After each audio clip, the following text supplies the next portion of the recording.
Bonjour à toutes, bonjour à tous. Aujourd'hui, je veux lancer une chaîne sur YouTube, comme tant d'autres, sur ce grand réseau social. Une chaîne pour ceux qui cherchent des trucs et astuces qui pourront vous aider dans notre vie de tous les jours. Cette chaîne-là sera parfaite. Donc, si vous trouvez que cette chaîne va vous aider, n'hésitez pas directement à vous abonner et à surtout activer la cloche pour ne louper aucune des prochaines vidéos qui pourraient vous aider. J'ai tout simplement envie de commencer par vous apprendre un petit nœud qui vous aidera dans votre vie de tous les jours. J'ai tout simplement pris du fil fluorescent pour que vous voyez bien. Excusez-moi si je dois couper. Tac. Tout simplement, ça c'est un fil de pêche, ça peut très bien vous aider à la pêche si vous êtes pêcheur. C'est un nœud coulant qui est vraiment très facile à faire et à réaliser. Il faut tout simplement prendre, déjà ici c'est pratique, parce que ça va vous aider en fait, et prendre votre fil comme ceci. Après le but ça va être de faire un croisement comme ça, une boucle, et après de faire un tour comme ceci autour du fil principal. Je suis désolée si vous voyez pas très bien, mettez-le en commentaire. Bon, c'est vraiment ma toute première vidéo et je ne sais pas trop comment m'y prendre pour le cadrage. Et surtout, je suis pas tellement à votre place quand je regarde la vidéo. Donc c'est votre avis qui va compter pour que la chaîne s'améliore. Donc vous faites là, pour en faire 12 si vous voulez ne soit très seul. Là j'en ai fait 3, c'est pour une démonstration. Une fois que vous avez fait ça, vous avez simplement votre boucle avec des tours et un brin libre, d'accord, avec le fil principal qui ne simplement va attacher ici. Après le but ça va être de prendre votre brin libre et votre boucle, d'accord, pour tout simplement les relier comme ceci, faire passer le brin libre dans la boucle et le bloquer comme ça. Après le croisement de la boucle et du brin libre a formé une nouvelle boucle. Avec votre brin libre, vous repassez dans cette nouvelle boucle.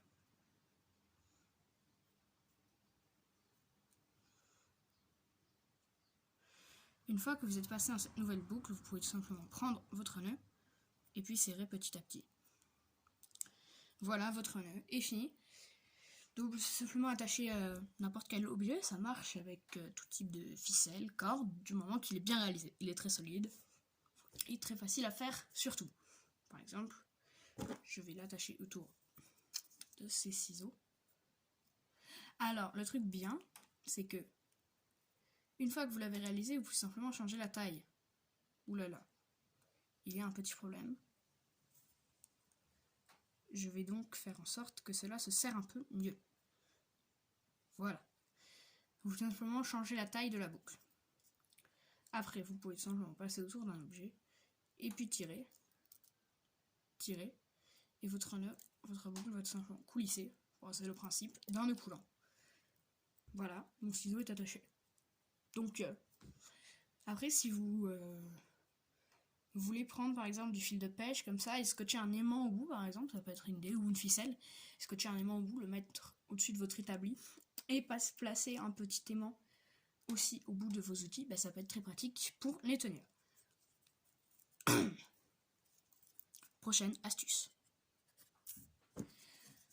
Nous allons donc prendre du scotch.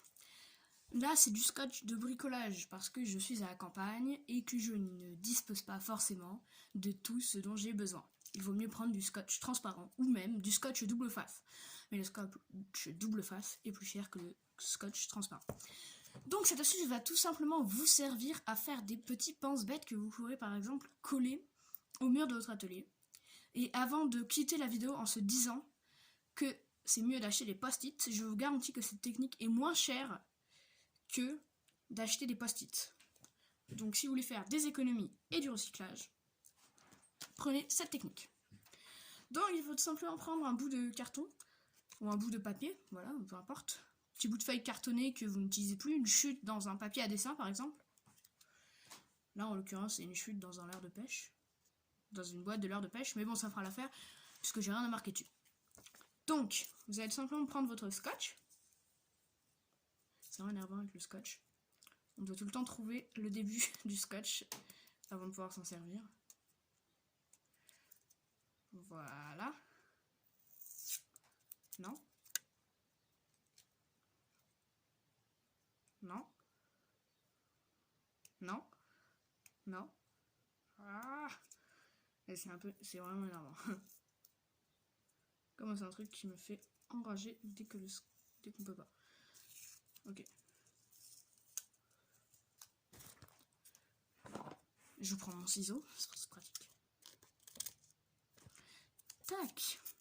Donc c'est une chaîne, hein, comme vous l'avez compris au vu de cette première explication, qui va maximiser le recyclage. Pas forcément le recyclage de recycler du compost par exemple.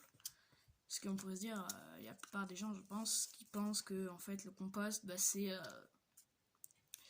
dégoûtant et tout. Mais non, c'est juste du recyclage. Par exemple, on utilise du coup un bout de carton qu'on n'était pas censé utiliser.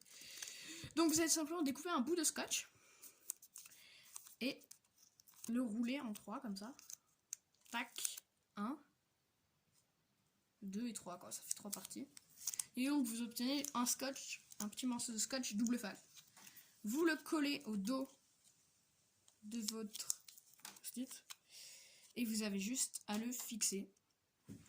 Par exemple, comme ceci. Voilà, l'exemple est débile. Prochaine astuce. Pour cette astuce, il vous faudra un ciseau, un paquet de mouchoirs et du scotch. Cette astuce est tout simplement pratique. Grâce à cette astuce,